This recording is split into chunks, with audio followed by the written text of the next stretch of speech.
Part 5 Karma. अब scene focus होता है जहां पर उस बुली से मिलने आया है और तभी वो बुली एमसी को देखकर थैंक यू बोलता है उससे मिलने आने के लिए। पर एमसी उसे बोलता है सब छोड़ो, तुम्हें क्या बोलना था वो बोलो। और वो बुली डरते डरते बोलता है मैंने बहुत सारे स्टूडेंट्स को बुली किया है और मैं ही था जो उस दिन तुम्हें फाइट के लिए उकसा रहा था। पर अब इतने दिन हॉस्पिटल में रहकर मैं समझ गया कि मैंने कितनी बड़ी गलती की है और मुझे जो भी पनिशमेंट मिलेगी वो मैं मान लूंगा। और मैं तुमसे प्रॉमिस करता हूं मैं अब से ऐसा कुछ नहीं करूंगा जिससे किसी को कोई प्रॉब्लम हो। एमसी उसकी बातें बस सुन रहा है पर तभी वो बोलता है तो ह्योंग सुंग, तुम बस इस बार इस मैटर को छोड़ दो। और मैंने इसके लिए टीचर से भी पूछा है और वो बोले हैं कि अगर तुम्हें कोई प्रॉब्लम नहीं है तो हम बाकी सब अभी भी स्कूल अटेंड कर सकते हैं। तुम मुझे एक चांस तो दे ही सकते हो ना। पर अभी भी एमसी कुछ नहीं बोल रहा है। पर तभी वो बुली एमसी के कंधे पर हाथ रखकर बोलता है बस इस बारे ये मैटर जाने दो, मैं तुम्हारे लिए जो चाहे वो करूंगा, कुछ भी। पर तभी एमसी सोचता है इन्हें कभी नहीं लगा होगा कि ऐसा भी दिन आ सकता है जब इन्हें स्कूल से निकाल देंगे। और कुछ भी हो वो बस छोटे बच्चे हैं और उन्हें भी पता है अगर उन्हें स्कूल से निकाल दिया तो इस सिटी में कोई और स्कूल उन्हें नहीं लेगी और उनकी लाइफ ऐसे ही खत्म हो जाएगी। पर तभी वो बुली फिर से बोलता है मैं ये किसी को नहीं बता सकता पर अब कुछ नहीं कर सकते। पर तुम्हें और कुछ और स्टूडेंट्स को बुली करने के लिए हमें ऑर्डर मिली थी और वो इंसान है। पर तभी एमसी बोलता है मुझे पता है तुम्हें कौन सपोर्ट करता है। और तभी हमें पास्ट का सीन दिखता है। पर जब एमसी कोमा में था तब और भी कुछ बच्चों ने उसके जैसे ही बुली से तंग आके सुसाइड कर ली थी। पर ऐसे ही एक बुली ने मरने से पहले एक लेटर छोड़ा, सारा सच था। उसमें सब था गोल्डन सर्कल के बारे में कि ऐसे ऑर्गेनाइजेशन जो बच्चों के सफरिंग से पैसे बनाती है। इस ऑर्गेनाइजेशन के टॉप लोगों के नाम कभी बाहर नहीं आए और किसी को कभी उनके बारे पता नहीं चला। पर यह ऑर्गेनाइजेशन स्कूल से ऐसे बच्चों को लेती थी जिनके पास ताकत है, उनके मदद से उन्हें बुली करती थी जिन्हें बुली करने के लिए उन्हें पैसे मिलते थे किसी भी रिच फैमिली से। और ऐसे ही ये ऑर्गेनाइजेशन बहुत सारे और चीजों में भी इन्वॉल्व थी। पर सीन फिर से प्रेजेंट में फोकस होता है जहां पर एमसी सोचता है मुझे इस ऑर्गेनाइजेशन को पूरी तरह से खत्म करना है और जो इन सब के टॉप पे है उससे बदला लेना है। और एमसी उस बुली को बोलता है ये सब तुम गोल्डन सर्कल के लिए कर रहे हो ना। पर एक बात मुझे नहीं समझ रही, गोल्डन सर्कल तो सियोल में है तो यहां इतने दूर हमारे सिटी में वो तुम तक कैसे पहुंचे। एमसी की बातें सुनकर वो बुली शॉक हो जाता है। पर तभी वो बोलता है ये सब योंगमिन सुनबे को पता है। और एमसी सोचता है वही शिन योंगमिन जो 3rd ईयर में है, जो हमारी पूरी स्कूल को कंट्रोल करता है। और एमसी सोचता है उसे भी इतना कुछ नहीं पता होगा गोल्डन सर्कल के मेंबर्स के बारे में। पर अगर मैंने उसे यूज किया तो मैं गोल्डन सर्कल तक पहुंच सकता हूं। पर वो इतने आसानी से मुझे कुछ नहीं बताएगा और मैं उस फाइट में भी नहीं हरा सकता अभी क्योंकि वो एक प्रोफेशनल फाइटर है। पर मैंने सबके बारे में बाद में सोच सकता हूं और अभी मुझे इसके ऊपर ध्यान देना होगा। और एमसी बोलता है तो तुम चाहते हो कि मैं तुम्हें माफ कर दूं। और उसकी कॉलर पकड़ के एमसी सोचता है इन्हें माफ कर दूं, वो भी इतने आसानी से, वो भी मेरे साथ इतना कुछ करने के बाद, मेरी पूरी लाइफ बर्बाद करने वाले को ऐसे ही माफ कर दूं। और एमसी बोलता है अभी तो शुरुआत है, मैं तुम्हें दिखाऊंगा बुली कैसे करते हैं। और एमसी उसे मारने लगता है और सोचता है तुम सब बहुत अच्छी लाइफ जी रहे थे जब मैं कोमा में था, पर इस बार तुम्हारी लाइफ हेल होने वाली है। अब सीन नेक्स्ट डे पर शिफ्ट होता है जहां पर क्लास में सब एमसी के फाइट के बारे ही बोल रहे हैं, जहां पर उन्हें अभी तक भरोसा नहीं हो रहा है कि एमसी ऐसा कुछ कर सकता है। पर तभी एमसी क्लास का डोर ओपन करता है और बाकी सब पर ध्यान नहीं देता और जाक अपनी जगह पर बैठ जाता है। पर तभी उसके पीछे से वही मोटा लड़का आता है जिसे बुली होने से एमसी ने बचाया था और वो एमसी को थैंक यू बोलता है। तभी एमसी बोलता है अब मुझे थैंक यू क्यों बोल रहे हो, जब मीटिंग हो रही थी तब तो तुम नहीं आए मेरा साथ देने, फिर अब क्यों थैंक यू बोल रहे हो। और मुझे कुछ फर्क नहीं पड़ता कि तुम्हारे साथ क्या होता है, तुम यहां से जा सकते हो। तभी हमें रूफटॉप दिखता है स्कूल का, जहां पर एक स्टूडेंट पूछता है तो अब तुम क्या करोगे, पार्क मिनचेल को तो स्कूल से निकाल दिया, तभी वो लड़का बोलता है, अब हम क्या कर सकते हैं? उसे मयांगजीन कंस्ट्रक्शन का सबसे बड़ा बेटा सपोर्ट कर रहा है और इस पूरी सिटी में उसके खिलाफ कोई नहीं जा सकता। और ये जो बोल रहा है वो वही है जिसके बारे में एमसी को वो बुली बता रहा था, शिन योंगमिन। तो तुम कुछ नहीं करोगे? तभी वो बोलता है, ऐसा नहीं है, हम अभी भी बहुत कुछ कर सकते हैं। तुम जाके फर्स्ट ईयर के हेड स्टूडेंट को यहां बुलावो। तभी सीन फिर से एमसी पर फोकस होता है, जहां पर एमसी सोच रहा है, मुझे गोल्डन सर्कल को खत्म करने के लिए सब एग्जाम में टॉप करना होगा, क्योंकि वो टॉपर स्टूडेंट्स को ही टारगेट करते हैं और इसीलिए पार्क और उनकी गैंग को मुझे बुली करने का ऑर्डर मिला था, क्योंकि मेरे ग्रेड अच्छे हैं और मेरी ही क्लास में कोई है जो ये ऑर्डर दे रहा है, जिससे वो मेरी जगह ले सके। मुझे कुछ लोगों पर डाउट है, पर मैं ऐसे ही कुछ नहीं कर सकता और मुझे प्रूफ चाहिए।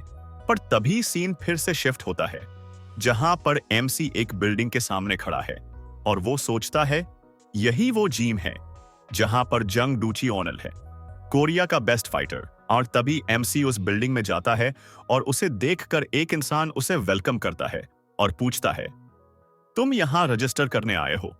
पर एमसी बोलता है, मैं यहां फाइटिंग सीख तुमसे। तभी सीन चेंज होता है और हमें स्कूल का रूफ टॉप दिखता है, जहां पर और एक लड़का आता है, जिसे देखकर वो बोलते हैं, तो तुम ही हो जिनवो। छोड़ो, तुम्हें मेरे लिए एक काम करना है। तुम्हारे फर्स्ट ईयर में एक लड़का है जिसका नाम किम ह्यू सुंग है। तुम उसे इतना मारने वाले हो कि वो फिर से चल फिर भी ना सके। तभी सीन फिर से जिम में फोकस होता है, जहां पर एक बड़ा इंसान एमसी को बोलता है, तुम सही जगह पर आए हो, तुम हाई स्कूल स्टूडेंट लगते हो। हम इस जिम में हमारे कस्टमर का पूरा ध्यान रखते हैं। उस इंसान का नाम है जंग डूचियोनल। इस जिम की फी भी काम ही है और मैं तुम्हें 1-on-1 सिखाऊंगा।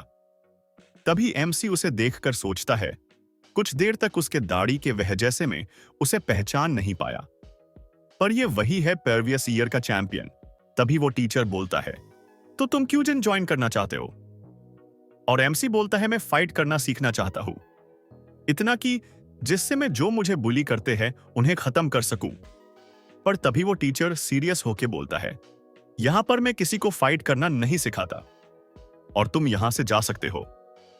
पर अगर तुम बस जिम करना चाहते हो कर सकते हो, और अगर तुम थोड़ी बॉडी बना लोगे तो तुम्हें कोई बुली भी नहीं करेगा।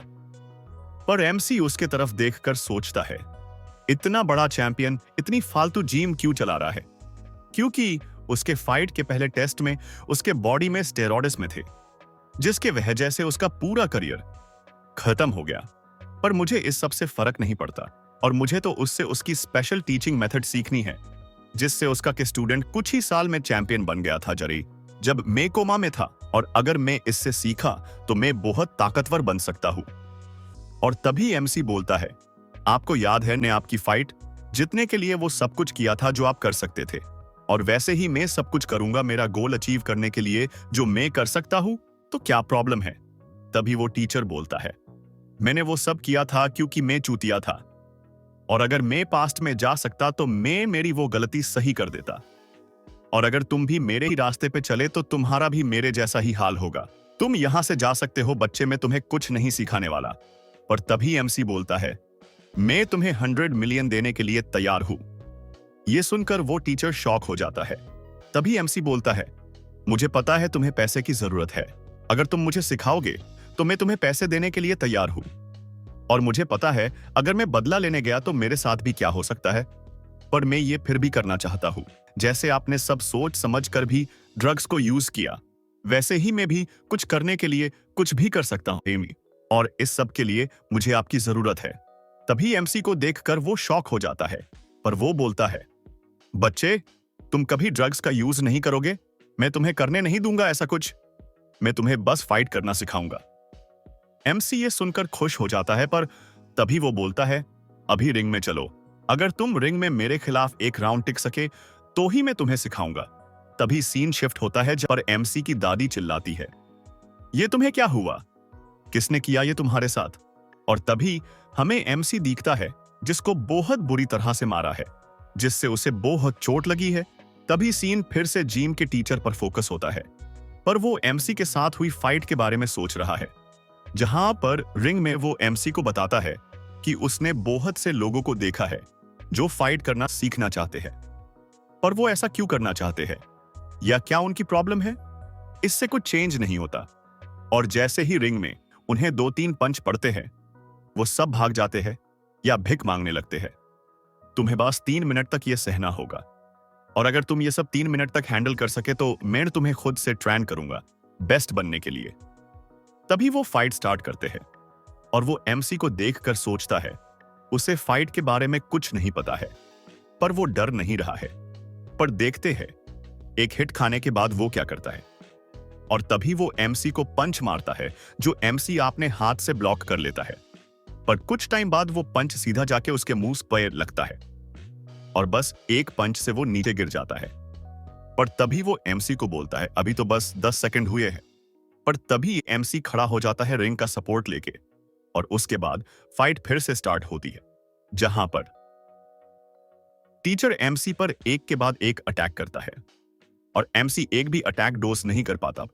पर तभी एमसी सोचता है मुझे कुछ करना होगा, और अगर मुझे 3 मिनट रिंग में रहना है तो अटैक करना होगा। और वो एक अटैक करता है, पर टीचर वो अटैक डोज कर लेता है और एमसी पर एक और अटैक करता है, जिससे एमसी के मुंह से खून निकलता है और वो नीचे गिर जाता है। और टीचर सोचता है अब ये नहीं उठेगा, और ये 1 मिनट तक टिक पाया। मैंने नहीं सोचता था वो इतना टाइम भी संभाल सकता है, छोड़ो। और तभी टीचर जा ही रहा होता है कि एमसी आवाज देता है आप कहां जा रहे हो, अभी तो और टाइम बाकी है। और वो एमसी को ऐसा देखकर शॉक हो जाता है और सोचता है ये लड़का बहुत जिद्दी है, और मुझे ये जल्दी खत्म करना होगा इससे पहले कि कुछ बुरा हो। ठीक बच्चे में तुम्हें अब दिखता हूं। और वो एमसी को बहुत मारने लगता है। एमसी बहुत ट्राई करता है, पर उसका एक भी अटैक रोक नहीं पाता, और फिर से नीचे गिर जाता है। और तभी टीचर बोलता है अभी 1 मिनट और कुछ सेकंड बाकी है, और अगर तुम 10 सेकंड में नहीं उठे तो तुम हार गए।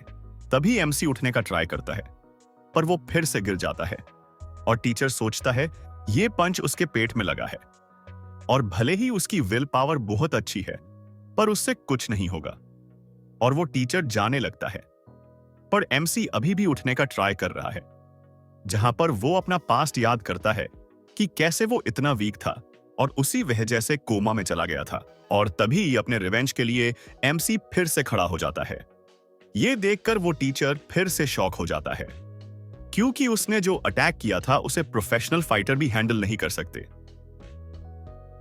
किस तरह की लाइफ के लड़का जी रहा था।